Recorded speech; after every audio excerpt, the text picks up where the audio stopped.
اخلاق وہ چیز ہے جس کی قیمت کچھ نہیں دینی پڑتی، ہاں مگر اس سے ہر انسان خریدا جا سکتا ہے۔ میں نے بہت سے انسان دیکھے ہیں جن کے بدن پر لباس نہیں ہوتا، اور بہت سے لباس دیکھے ہیں جن کے اندر انسان نہیں ہوتا۔ مجھے اس شخص پر تعجب ہوتا ہے جو روز دیکھتا ہے کہ اس کی سانس اور عمر کم ہو رہی ہے اور وہ موت کے لیے تیاری نہیں کرتا۔ میں جنت کے شوق میں عبادت نہیں کرتا، یہ تجارت ہے، اور نہ ہی جہنم کے خوف سے کرتا ہوں، یہ غلامی ہے۔ میں صرف اور صرف اس لیے عبادت کرتا ہوں کہ میرا رب عبادت کے لائق ہے۔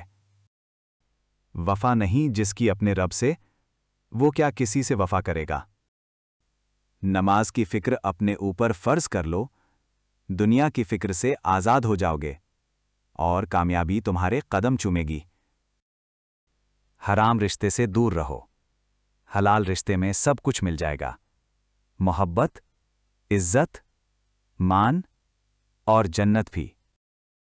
سورت بغیر سیرت کے ایسا پھول ہے جس میں کانٹے زیادہ ہوں اور خوشبو بالکل نہ ہو۔ کسی سے نیکی کرتے وقت بدلے کی امید نہ رکھو، کیونکہ نیکی کا بدلہ انسان نہیں بلکہ اللہ دیتا ہے۔ ماں باپ کی نافرمانی موت سے پہلے موت کا اعلان ہے۔ نہیں مایوس میں اپنے خدا سے، بدل جاتی ہے قسمت بھی دعا سے۔ وہ عطا کرے تو شکر اس کا، وہ نہ دے ملال نہیں۔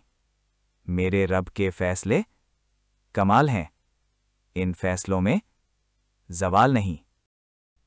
اللہ کی نافرمانی سے انسان پریشان ہی رہتا ہے، چاہے بادشاہ ہی کیوں نہ ہو۔